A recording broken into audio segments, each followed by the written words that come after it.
If you're a podcast host, listen up, this one's for you. My name is Allie Jackson. I'm the host of Finding Mr. Height, a dating and relationship podcast that I've been doing for 4 years now, sharing my positive and practical approach to dating that's built on my own life experience. And I wanted to share another experience that I've had, my secret behind monetizing my show. It's called Red Circle, and I was just telling my colleague about how much I love their platform. With Red Circle, not only am I getting a seamless hosting experience, but I also love the support I receive in ad sales. It's not just typical ad sales either. It's targeted opportunities based on my show and my life. And the platform is super simple. You just set your preferences and Red Circle matches you with sponsors that align with your show. You can vet every opportunity and their platform gives you great analytics. More recently too, my Red Circle team has brought me opportunities outside of my podcast on social media to really augment the podcast partnerships, bring them full circle. I just can't recommend them enough. If you want to give it a try, go to redcircle.com to get your free trial. That's redcircle.com for a free trial. Welcome to the Get Certified Together, created as part of Technicove, a free knowledge-sharing website based in London. If you love our content, please like and subscribe from your favorite podcast player. Reach out to us via www.technicove.com for suggestions and collaborations.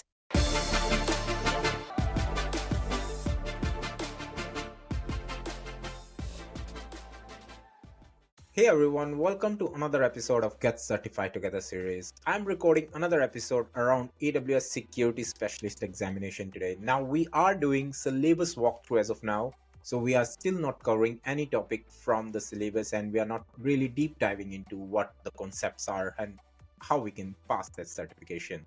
We are still into our really initial phase, and of course it will take some time for us to reach to that level where we will be not only familiar with AWS as a AWS Cloud Computing Service, but also how we can make it more secure, how we can clear this certification, which specifically targets around the security concepts and security solutions which are provided by AWS for the workloads, for the applications which are running on top of AWS. Now, again, I want to highlight that this is a vendor-specific examination and you don't expect to find any relevance or any information around other cloud computing services, which of course makes sense because this is only provided by AWS and this is for AWS. So if you are running similar kind of workload, if you have the infrastructure which is on AWS, this is really relevant for you and for me as well, because personally I am doing projects, I am working on similar kind of environment, and of course I want to make sure that those environment, those applications, those infrastructure which are running on top of AWS are secure. And not only it will help me in understanding more around those security concepts, but of course it will help me in providing a good overview of AWS as well. Because so far I'm learning AWS from the perspective of an architect or from the perspective of infra or platform engineer. So from now onwards, of course, it will be more towards how we can secure the workloads as well. So it's an interesting examination. Means if you haven't seen previous episodes, we have covered so far domain up to domain 4. So you can check out those episodes and you can see what we are trying to do in this syllabus walkthrough these days. Now, before we dive into our main episode, I want to share news with you. So I have bought a book today and I received from Surprise Amazon. We are learning about AWS Amazon Web Service. So I bought a book from Amazon and this book is AWS Certified Security Specialty Exam Guide. And of course, this have guidance around the examination. So the only reason why I bought the book as well, because of course, I felt that maybe the content which is online by AWS might not be enough. And of course, there are other videos. Of course, there are other content on Udemy, which I'm referring. And I can share with you all those sort of information in the show notes. But what I'm trying to say is I bought this book especially because I want to make sure that what I'm going to tell you is correct, is having the right information. And of course, I won't be having a read through of this book as it is because I don't want to take those copyright benefits. And for your own sake, for your own self-benefit, I would highly recommend that you also buy this book because this looks amazing, because it's a nice book by Mr. Adam Book and Mr. Stuart Scott. So I can show the book as well. Means it should be like other way around. So anyhow, so this is a book which I'll be reading as part of my preparation, and I highly recommend again that you buy this book on yourself as well, because of course I will be using this book to study myself, but I won't be having a read through around that, and I won't be sharing as it is all the knowledge. So I will be just referring it for different contents and different information. And of course it will be nice to have a guide as well. So that's the book I'm referring. It's not that expensive, and you can refer the show notes, link in the show notes, and you will find all the information. So that's all for this introduction, and after this short break, I'll be coming back with our main episode. Alright, before we move into the rest of the domains, so far we have covered domain 1, which is threat detection and incident response. We have covered domain 2, which is security logging and monitoring, and domain 3, which is infrastructure security. And infrastructure security, what I can see is 20%, so it's like maximum. And again, it makes sense because what you're doing is you are securing the infrastructure, you're securing the application workloads which are running on top of AWS. So for sure, this domain, this particular infrastructure security concept will be having the highest weightage, and it makes sense. So for today's episode, we will be covering domain 4, domain 5, and domain 6. So domain 4 is around identity and access management, which is, I felt that this should be coming as domain 1 because IAM is something, it's kind of like a core concept. We have learned enough in CCSP. I mean, we are not an expert ourselves now, but we have bit idea about security as well. And I feel IAM should be coming all the way in domain 1. So, but we discussed before as well. Seems like this certification is more from the cloud security operations perspective. So that's why they started with threat detection and incident response as a domain 1. So let me share my screen and let's dive into domain 4, which is IAM.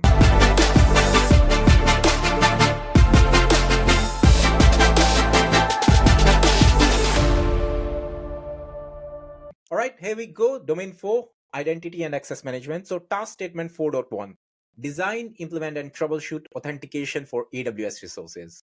For this, you need knowledge of methods and services for creating and managing identities. For example, federation, identity providers, AWS IAM Identity Center, AWS Single Sign-On, and Amazon Cognito. Now, if you recall, in CCSP or whenever we talk about cloud computing, we hear a lot about Azure AD or Active Directory, Microsoft AD. Now, that's the thing here. Means, again, I want to say this is from the AWS perspective. So we might not be covering that concept because Azure AD or Microsoft AD is kind of pioneer in this particular segment, that they are one of the most widely used identity provided service. But for sure, I don't think in this task statement or in this we need knowledge of AD or Active Directory, but maybe some concepts might be coming from that side. So if you already have knowledge of Azure AD or Microsoft AD, I think it will come handy because ultimately they all are the services which are having almost the similar concept and similar ways of working. And of course, the use case is absolutely same because they are providing you identity and access management. You should be having knowledge of long-term and temporary credentialing mechanisms, how to troubleshoot authentication issues, for example, by using CloudTrail, IAM Access Advisor, IAM Policy Simulator. For this, we need skills in establishing identity through an authentication system based on requirements, setting up MFA, determining when to use AWS STS to issue temporary credentials. So this looks like 4.1. AWS STS is an amazing service. I use it most widely in my day-to-day work, and it's like something we must be using if we are creating even your home lab, because it provides you a temporary credential which you can then use to elevate your rights, elevate your privileges. And of course, as from the security as a whole, that's what we want. We want to make sure that we don't have root credentials for everyone, and we don't have admin level of rights provided to everyone all of the time. So if you want admin level rights, you can use these temporary STS tokens to have temporary privilege escalation. And once your token expires, you will be back to normal. Task statement 4.2, which is design, implement, and troubleshoot authorization of AWS resources. For this, we need knowledge of different IAM policies, managed policy, inline policy, identity-based policies, resource-based policies, and session control policies, components and impact of a policy, principal, action, resource, and condition, how to troubleshoot authorization issues, for example, by using CloudTrail, Access Advisor, IAM Policy Simulator. Now, policy is also another bit which might be really confusing if you are still starting in AWS, because AWS IAM provides a lot of different kind of policies. And as cloud infra engineer or even a cloud application engineer, cloud platform engineer, not talking about only security, but anyone who is working on cloud, they must know what kind of policies should be created and should be associated to a particular user or a particular service. So that's why you can see these different names: resource-based policy, identity-based policies. Each policy have their own specific role and each policy have their own specific use case. So it makes sense to have different kind of policies and to have knowledge of those policies as well. Okay, so we need skills in attribute-based access control and role-based access control, evaluating IAM policy types for given requirements and workloads, interpreting an IAM policy effect on environments and workloads, applying the principle of least privileges across an environment, enforcing proper separation of duties, analyzing access or authorization errors to determine cause or effect, investigating unintended permission, authorization, or privileges granted to a resource, service, or identity. Okay, so domain 4 actually covers just 2 task statements. I think this one was the shortest, but it have quite a good weightage as well. So we cannot ignore it, although the task statements are just 2. Okay, let's dive into domain 5, which is data protection. Task statement 5.1, design and implement controls that provide confidentiality and integrity of data in transit. So this one is specifically talking about data in transit. It's not talking about the data which is stored on S3 buckets or EBS volumes or any other file store which we have on AWS. It's specifically talking about the data in transit. So this must be interesting because we should be having knowledge of TLS concepts, VPNs, secure remote access methods, for example, SSH, RDP or System Manager, Session Manager, System Manager, Session Manager concept, how TLS certificates work with various network services and resources, for example, CloudFront, load balancers. We need skills in designing secure connectivity between AWS and on-premises network, for example, by using Direct Connect and VPN gateways. Designing mechanisms to require encryption when connecting to resources, for example, RDS, Redshift, CloudFront, Amazon S3, DynamoDB, load balancer, Elastic File System, Amazon API Gateway. Requiring TLS for AWS API calls, for example, with Amazon S3. Designing mechanisms to forward traffic over secure connection, for example, by using System Manager and EC2 Instance Connect. Designing cross-region networking by providing virtual VIFs. I think VIFs are virtual interfaces and public VIFs. I have to read about it. I've never heard it. I have worked on VPCs and everything, but VIFs, that's new for me. Task statement 5.2. Design and implement controls that provide confidentiality and integrity for data at rest. Now, this one is specifically talking about data which is stored at rest. Encryption technique selection, for example, client side, server side, symmetric, asymmetric. Integrity checking techniques, for example, hashing algorithm, digital signatures. Resource policies for DynamoDB, S3, AWS KMS, IAM roles and policies. We need skills in resource policies to restrict access to authorized user. For example, S3 bucket policy, DynamoDB policies. Designing mechanisms to provide unauthorized public access. For example, S3 block public access, prevention of public snapshot and public AMIs.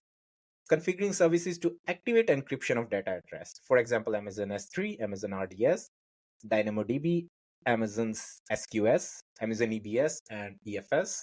Design mechanism to protect data integrity by preventing modification by using object lock, KMS key policies, Glacier vault lock, AWS backup vault lock. Designing encryption at rest by using AWS Cloud HSM for relational databases.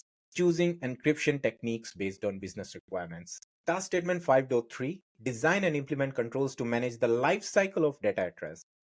For this, we need knowledge of life cycle policies and data retention standards. Now, one interesting thing, if you recall, in CCSP, we read about that we cannot delete data in the cloud with the normal mechanism which we have on-prem or which we use in legacy. Like you can't have the magnetic eraser, you cannot destroy the disk because ultimately cloud is someone else's data center. You cannot go to AWS data center and ask for your data storage devices or your disk on which your S3 bucket is created. So I think for data retention and even data deletion will be a key concept around the management of life cycle of data at rest. So let's check this out. We need skills in S3 lifecycle mechanism to retain data for required retention periods. Designing automatic lifecycle management of AWS services and resources. Example S3, EBS volume snapshot, RDS volume snapshot, images, Amazon Data Lifecycle Manager. Establishing schedules and retention for AWS backup across AWS services. Task statement 5.4. Design and implement control to protect credentials, secrets, and cryptographic key materials. We need knowledge of secret manager, system manager, parameter store, usage and management of symmetric keys and asymmetric keys, for example, AWS KMS.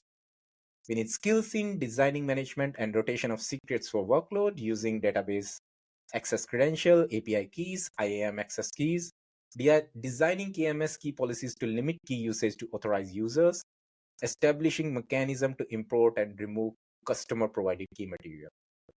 So that's all for domain 5. Let's quickly rush through in domain 6 as well. I know I'm going really fast this time because I really want to cover all these 3 domains in today's episode itself. It might get little longer, and of course we are releasing this episode after at least a couple of weeks now. So I want to make sure that we don't have any other episode around the syllabus walkthrough, and as soon as we go in the main topics and main task statements and concepts, it's good for us because we want to kickstart now. I'm really excited about all these topics and all these concepts. I really want to learn them, and I don't want to do another episode around the syllabus walkthrough. So let's quickly cover domain 6 as well. And I feel that this must be most boring from the other concept, at least for me personally, because it's talking about management and security governance. So task statement 6.1. Develop a strategy to centrally deploy and manage AWS accounts, knowledge of multi-account strategies, manage services that allow delegated administration, policy-defined guardrails, root account best practices, cross-account roles. We need skills in deploying and configuring AWS organizations, determining when and how to deploy AWS Control Tower. For example, which services must be deactivated for successful deployment. Now, that's one thing which I don't like about the syllabus once again. The sequence. Now, when I created my AWS account, first thing I was doing was I wanted to set up a secure way of setting this AWS organization. This syllabus is talking about that all the way in domain 6. So what I really wanted was that I start from the zero and build my AWS up. Because of this, my lab will be setting up organizations all the way in the end.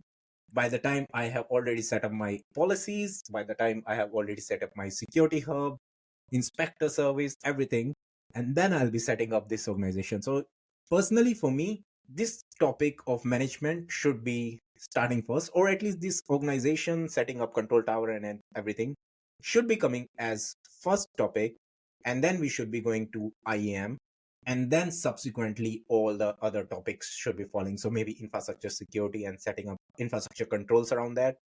Finally, talking about data which you are putting on infrastructure, so then your data protection. And last should be threat and incident response. So when you have everything secure, finally you are having incident on your infrastructure, how you can secure that or how you can respond to that. So logging and everything should be coming all the way in the end. I'm not sure why they kept it like in this messy way, but it for sure I don't like the way they have put all these domains, like the order of those domains. Implementing SCPs as a technical solution to enforce a policy. For example, limitation on the use of root account, implementation of controls in AWS Control Tower, centrally managing security services and aggregated findings, securing AWS account root user credentials. Task statement 6.2. Implement a secure and consistent deployment strategy for cloud resources, knowledge of deployment best practices with infrastructure as a code. For example, AWS CloudFormation template, hardening and drift detection. Now that's another thing. Means this one is specifically talking about infrastructure as a code using CloudFormation. When I started in AWS, I also had similar point of view that if you're using infrastructure as a code in AWS, use CloudFormation, don't use Terraform. Slowly I realized that CloudFormation not only is slightly tough to manage, specifically the drift detection part, which they are talking about, because the state is, I personally didn't like the way they are managing the state. And of course, if you are using multi-cloud, so in my case, if I'm working on Azure and AWS together, it doesn't make sense to learn CloudFormation for AWS and Biceps for Azure. All I need to learn is Terraform and I can manage both of the clouds. But again, this certification is only talking about IAC using AWS CloudFormation. Best practices for tagging, centralized management and deployment and versioning of AWS services, visibility and control over AWS infrastructure.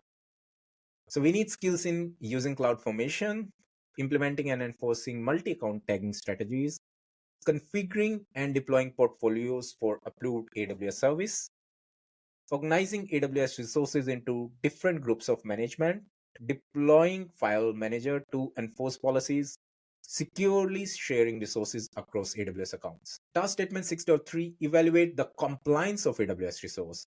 So we should be having knowledge of data classification by using AWS services, how to assess, audit, and evaluate the configuration of AWS resources. We need skills in identifying sensitive data by using MESI, creating AWS config rules for detection of non-compliant AWS services, collecting and organizing evidence by using Security Hub and AWS Audit Manager. Task statement 6.4 identify security gaps through architecture reviews and cost analysis. You should be having knowledge of AWS cost and usage for anomaly identification, strategies to reduce attack services, AWS well architected framework. Finally, we are having this as an official task statement and knowledge. And we need skills in identifying anomalies based on resource utilization and trends, identifying unused resources by using AWS services and tools, for example, Trusted Advisor and Cost Explorer, using the AWS well-architected tool to identify security gaps. Well, that's all. We are finally finishing up our walkthrough. So if I start from the beginning, we started with domain 1, which is threat and incident response. Domain 2, which is around security, logging, and monitoring. Domain 3 is around infrastructure security. Domain 4, which is IAM, which we covered today. Domain 5 was around data protection. And domain 6 is management and security governance. So these are the 6 domains which we have to cover as part of this series now. So from next week onwards, what I'll be doing is I will be covering our first episode with first task statement of threat detection and incident response. So first task statement, I can repeat now as well. This one is design and implement an incident response plan. I want to iterate again that I don't like the way they have set up this certification syllabus, because what I'm doing as part of this task statement is something which I should be concerned in the end when my infrastructure is ready, it's secure, data is secure, and finally I have to set up the logging and monitoring and incident response plan. But this certification covers this domain as part of domain 1, threat detection and response first. So that's what we have to do. We have to learn about that. Of course, we might have concepts which would be related to topics which are in other domains, and we will be covering as part of the same topic and same task statement. So this is something I did with CCSP as well. I didn't really go with like flow for what we are doing now is right there and then itself. We covered some of the topic in previous domains as part of that particular episode and that particular concept, so that you have a better idea and better understanding. Whenever this topic will come again in future episodes and future domains, you have a better understanding of what's really going on. So this brings us to end of the episode. I hope you like what I covered today, and once again, I thank you all for listening to me. And if you like my content and if you like my voice, please like and subscribe, and please share it with your friends. So if someone who is working in AWS or cloud computing, they want to learn about AWS security, or they are really eyeing towards this certification as well, they can get help. Because what I'm covering as part of this series is I am preparing for this certification, and I will be going with you. I will be getting certified with you, and we will be getting certified together. So goodbye and good luck. Thanks for listening to this episode. Follow the show so you don't miss out, as we deliver piping hot topics every week.